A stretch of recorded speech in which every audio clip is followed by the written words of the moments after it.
నెహ్రూ గారి పేరు మీద ప్రవేశపెట్టిన పథకాలెన్ని, రాజీవ్ గాంధీ పేరు మీద ప్రవేశపెట్టిన పథకాలెన్ని, ఇందిరాగాంధీ పేరు మీద ప్రవేశపెట్టిన పథకాలెన్ని, ఒక్క శ్వేతపత్రం రిలీజ్ చేయమని చెప్పి నేను కాంగ్రెస్ పార్టీని డిమాండ్ చేస్తున్నా. 150 పథకాలు ఈ దేశంలో కాంగ్రెస్ పార్టీ అమలు చేస్తే 2-3 పథకాలకి మాత్రమే గాంధీ తాత పేరు పెట్టి మిగతా అన్ని నెహ్రూ, ఇందిరా, రాజీవ్ల పేరు పెట్టుకొని పథకాల పేర్లు నడిపించారు తప్ప మీకు గాంధీ గారి మీద ప్రేమ లేదు. ఇవాళ రాహుల్ గాంధీ అనే పేరు తీసేస్తే గాంధీ అనే పదం రాహుల్ నుంచి దూరం అయితే రాహుల్ గాంధీ గారికి ప్రజలలో ఏమవుతుందో అనే బాధ, లేదా వాళ్ళ భవిష్యత్ నాయకురాలని వాళ్ళు కలలు కంటున్నటువంటి ప్రియాంక వాడ్రా గారిని ప్రియాంక వాడ్రా అంటే కష్టమవుతుందని ప్రియాంక గాంధీ అని రాసుకోవడానికి వాళ్ళకి గాంధీ పేరు కావాలి. అందుకనే రేపు గాంధీ తాత పేరు మీద గాంధీ విగ్రహాలు కాడిపోయి ధర్నాలు చేయమని మహేష్ కుమార్ గౌడ్ గారు చెప్పినా, మల్లికార్జున ఖర్గే గారు మాట్లాడినా, గాంధీ తాతకి శటగోపురం పెట్టినా, ఈ దేశ ప్రజలకు అన్యాయం చేసినా, ఈ దేశంలో ఉన్న హిందువులకి నష్టం కలిగించిన అది కాంగ్రెస్ పార్టీ వల్ల జరిగింది తప్ప ఇంకొకటి కాదు. ఇలా ఖర్గే గారు మాట్లాడితే ఎట్లా అర్థమవుతుంది, దయ్యాలు వేదాలు వాళ్ళు ఇచ్చినట్టు కనబడతా ఉన్నాయి. హిందువుల పట్ల ఇదైతా ఉంది, ఈ దేశంలో మత సామరస్యం లేదని మాట్లాడుతున్నారు. అరే బంగ్లాదేశ్లో హిందువుల మీద జరుగుతున్నటువంటి దాడులని కనీసం ఖండించలేని కాంగ్రెస్ పార్టీ అధ్యక్షుడు, కాంగ్రెస్ పార్టీ నాయకత్వం భారతదేశంలోనట మత ఘర్షణలు జరుగుతున్నాయని మాట్లాడుతూ ఉన్నారు. ఇంతకంటే దురదృష్టం, ఇంతకంటే దౌర్భాగ్యమైనటువంటి సంఘటన కాంగ్రెస్ పార్టీకి ఇంకొకటి లేదు. అయ్యా ఖర్గే గారు, నిజంగా మీకు చిత్తశుద్ధి ఉంటే, మీ కాంగ్రెస్ పార్టీ బతకాలని కోరిక నిజంగా ఖర్గే గారికి ఉంటే, సిద్ధరామయ్య గారు ఢిల్లీకి వస్తే డీకే శివకుమార్ గల్లీలో ఉన్నాడు, ఇంకా పంచాయతీని సొంత రాష్ట్రం పంచాయతీ చేసుకో.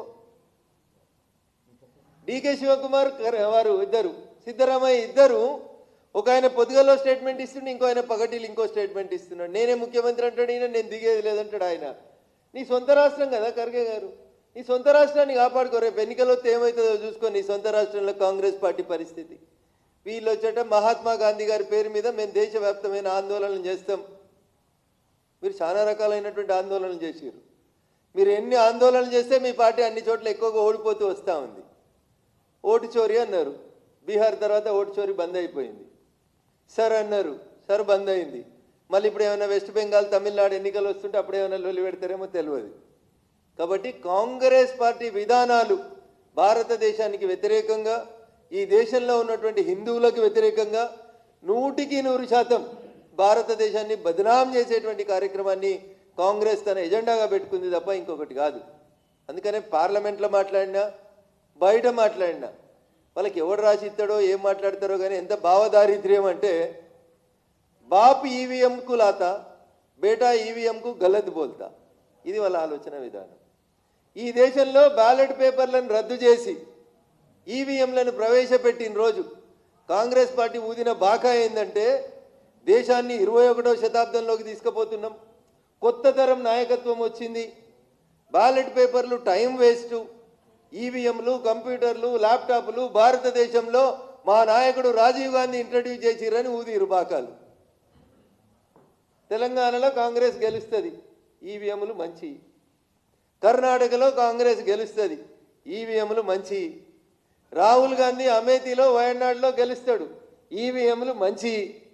ప్రియాంక గాంధీ వయనాడులో గెలుస్తుంది, ఈవీఎంలు మంచి. బీహార్లో ఓడిపోతారు, ఈవీఎంలు షెడ్ అయ్యి. తెచ్చింది ఎవరు ఈవీఎంలు ఈ దేశంలోకి? అయ్యా రాహుల్ గాంధీ గారు జర్ర వెనుకకు జరిగి చూడూరి. ఈ దేశంలో ఈవీఎంలను ఇంట్రడ్యూస్ చేసింది ఎవరు? కాంగ్రెస్ పార్టీ. ఎవరు? అప్పటి భారతదేశ ప్రధాని గౌరవనీయులు రాజీవ్ గాంధీ గారు ఇంట్రడ్యూస్ చేసిండ్రు. మరి ఆ రోజేమో ఈవీఎంలు మంచి అని చెప్పింది కాంగ్రెస్ పార్టీ. ఇవాళ ఈవీఎంలు చెడ్డ ఎందుకైతాయి అంటే, మీకు మీ నాయకుని మీద విశ్వాసం లేదు. రాహుల్ గాంధీ గారు మీ తండ్రి గారు తెచ్చిన పథకాన్ని మీరు వద్దంటారు. చలో 1947 మహాత్మా గాంధీ గారి పేరు గురించి తర్వాత మాట్లాడదాం. మీ నాన్నగారు తెచ్చినటువంటి ఈవీఎంల మీద నీకు విశ్వాసం లేదని చెప్పు, మా నాన్న చదువుకోలేదని చెప్పు, మా నాన్న టెక్నాలజీ వాడడంలో తప్పు చేసిండు అని చెప్పు. ఇట్లా కాంగ్రెస్ ఏది మాట్లాడినా భావదారిద్ర్యం, భారతదేశానికి వ్యతిరేకమైనటువంటి అంశం, ముఖ్యంగా హిందువులకు వ్యతిరేకంగా మాట్లాడతారు తప్ప ఒక్క సబ్జెక్టు మీద, ఒక్క అంశం మీద రఘునందన్ రావు చెప్తే ఏదో బీజేపీ కాబట్టి మాకు వ్యతిరేకంగా చెప్పిండు అనుకోవచ్చు. నీ పక్కనే కూర్చుంటుంది ప్రతిరోజు, మహారాష్ట్రలో మీతో జోడి కట్టినోళ్ళు.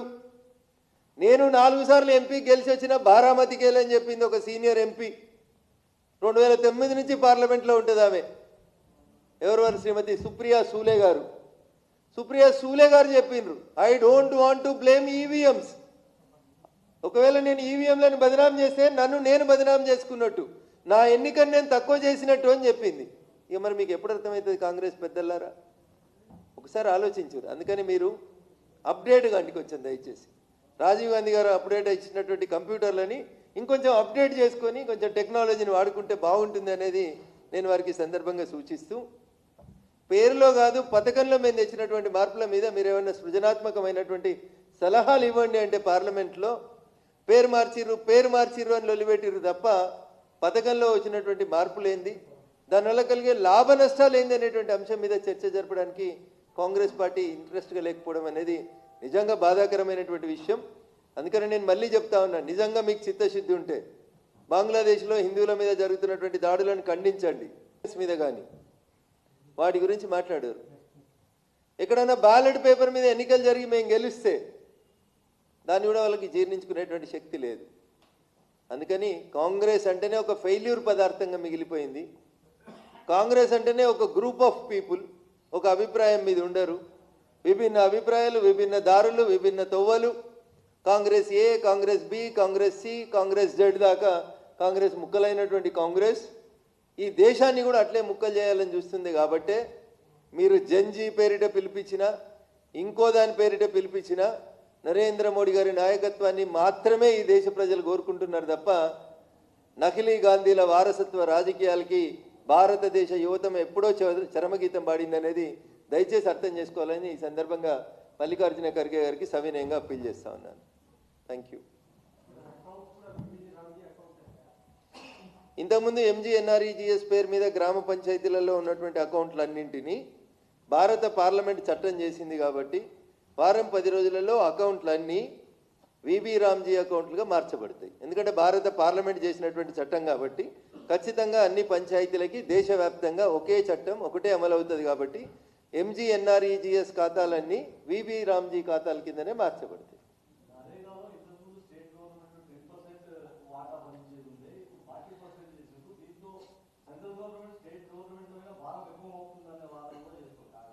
సో ఈ వాదనకి సమాధానం కాంగ్రెస్ పార్టీ చెప్పాలి.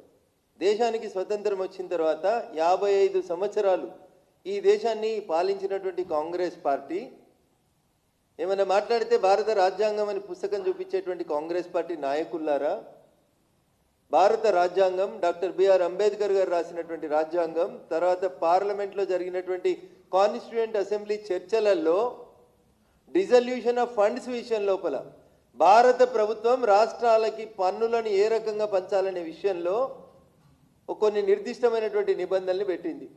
దాని ప్రకారం 55 సంవత్సరాల మీ పాలనలో కేవలం రాష్ట్రాలకి మీరు 100 రూపాయలు కేంద్రానికి వస్తే రాష్ట్రాలకి డిజల్యూషన్ ఆఫ్ ఫండ్స్ కింద మీరు ఇచ్చింది కేవలం 32% నిధులు మాత్రమే మీరు ఇచ్చేవారు. ఎవరు అడగకున్నా నరేంద్ర మోడీ గారు ప్రధానమంత్రి అయిన తర్వాత 2014లో ఈ 32% నిధులని ఒకటేసారి 42%కి పెంచినాం. 10% ఆఫ్ ద ఫండ్స్ మీకు ఎక్కువ వస్తున్నాయి డిజల్యూషన్ ఆఫ్ ఫండ్స్ కింద. అది మాట్లాడారు. చాలామంది చెప్తారు మా రాష్ట్రం బాగా గొప్పగా అభివృద్ధి చెందింది, మేము ఆ ఆర్థిక వనరులు పుష్కలంగా ఉన్నాయని. అన్న 10ని 40 చేసిన 30% పైసలు పెట్టుకోలేరా? 1250 కోట్లు మేము పంపిస్తే మీరు 300 కోట్లు పెట్టలేరా? గంత వీక్గా ఉన్నాయా రాష్ట్రాలు?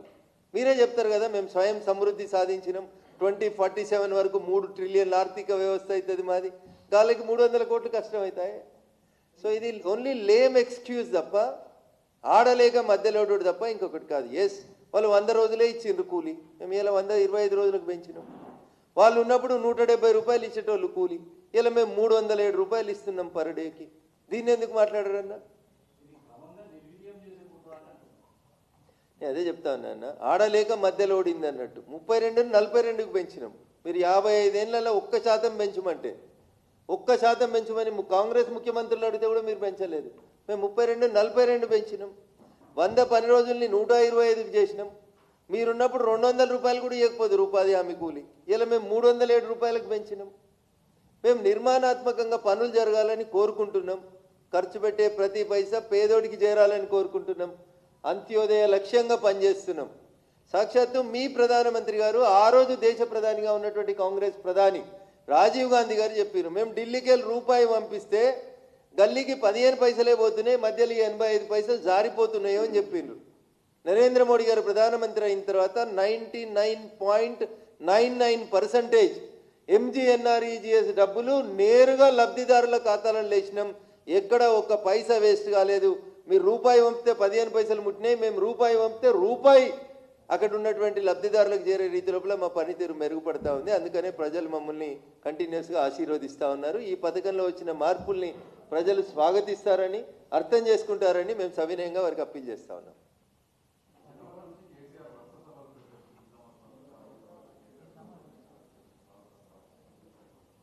సో 2 సంవత్సరాలు గడిచిన తర్వాత